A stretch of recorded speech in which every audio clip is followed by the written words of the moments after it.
Tito Soto unti-unting tinutupad ang ipinangako at Vice Ganda kinilala bilang aktor. Iyan ang pag-uusapan natin patungkol sa dalawang pananghaliang programa dito sa bansa, ang Eat Showtime at ang Eat Bulaga. Pero bago natin simulan yan mga kaparokya, ay humihiling ako na pakisubscribe ang aking YouTube channel.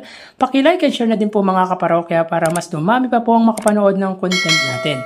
Maraming salamat po sa inyo mga kaparokya. So yun nga mga kaparokya, umpisahan po natin ang ating kwentuhan sa congratulatory. So kinocongratulate po natin ang mga nagsipagwagi sa nakalipas na FAMAS Award 2025. At ilan po dito mga kaparokya ang dating Eat Bulaga host na si Alden Richards, kung saan tumanggap po siya ng award bilang bida sa Takilya Awardee. Alam naman po natin mga kaparokya, kahit wala na po si Alden Richards sa Eat Bulaga, ay masasabi po natin isa po siyang legit Dabarkads. Of course, yung asawa ni Eat Bulaga host na si Ryan Agoncillo na si Judy Ann Santos bilang Child Icon Award kasama si Gladys Reyes, dati ring contestant or naging bahagi ng Eat Bulaga, and of course si Ai Seguera na alam naman po natin na isa sa legit Dabarkads or talagang masasabi nating legit Dabarkads. At hindi lang po yan ang natanggap ni Miss Judy Ann Santos,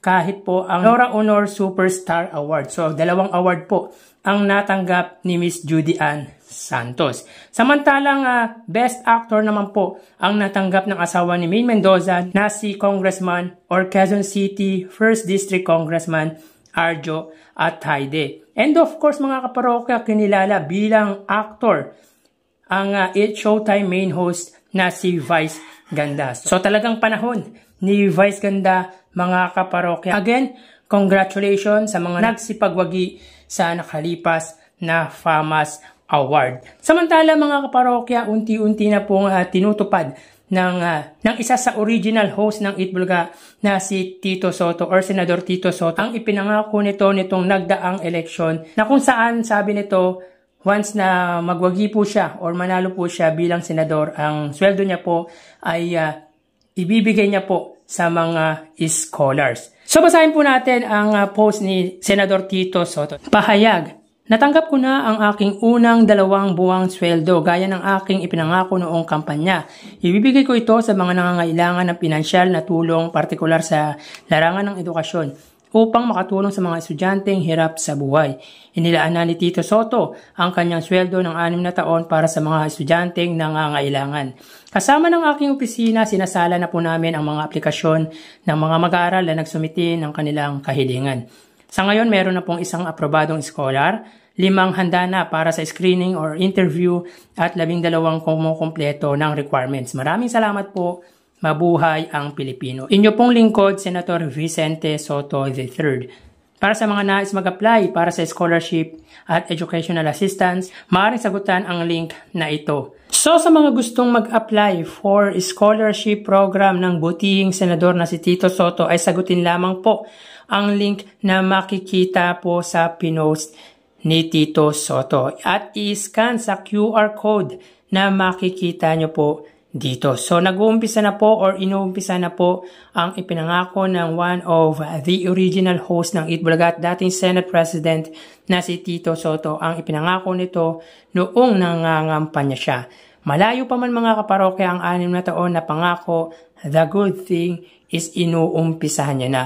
Yan naman ang pinakamahalaga. Pero mga kaparokya, ang pinakamainam dito ay yung malaking tulong na maibibigay niya sa mga deserving na scholar na talagang hikahos po sa buhay. Yung mga Sotos talaga mga kaparokya ay umaarangkada ang pangalan pagdating sa politika. Of course, number 1 po dyan si Mayor Vico Soto na talagang the best ever politician para po sa akin. Nakakatuwa, talagang masasabi ko na hindi na sayang ang boto ko para kay Tito Soto na number 1 sa puso ko. And of course, yung number 2 na binoto po natin ay si Senador Panfilo Lacson na talagang nakikipaglaban pagdating sa korupsyon. Nakikipagtagisan sa mga kapwa niya senador na baluktot ang ginagawa. Kaya naniniwala ako na nagbalik sila para sugpuin ang di magandang kalakaran sa Senado at dito sa ating bansa. Very commendable yung ginagawa nila Tito Soto, Panfilo Lacson at Mayor Vico Soto. So, sa mga bashers na laging nagtatanong sa pinangako ni Tito Soto, inuumpisa niya na po or umpisa na po yan na magandang hadhikain niya para sa mga kabataang estudyante. So, bali, ayon dito mga kaparokya ay 2 buwan niya itong sweldo worth 471,000 pesos. So, delay pala ang swelduhan sa Senado. Anyway, dinaig ni Tito Soto ang ilang senador na nangako noong sila ay nangangampanya tulad ni Senador 10,000 per family na si Alan Peter Cayetano. In fairness naman po kay Senador Marcoleta, binoto po natin yan mga kaparokya kaya magiging fair po tayo sa kanya. Sa ngayon, hindi pa ganun kadali ang pangako niya. Kapag umabot ng 2,000 ang bill ng kuryente ng bawat household ay libre na ito. Hindi po ganoon kadali yun. Pero sana po ay matupad niya ang pinangako niyang yun. Anyway, congrats at maraming salamat sa mga senador, sa mga politician na talagang nakikipaglaban pagdating sa korupsyon dito sa bansa.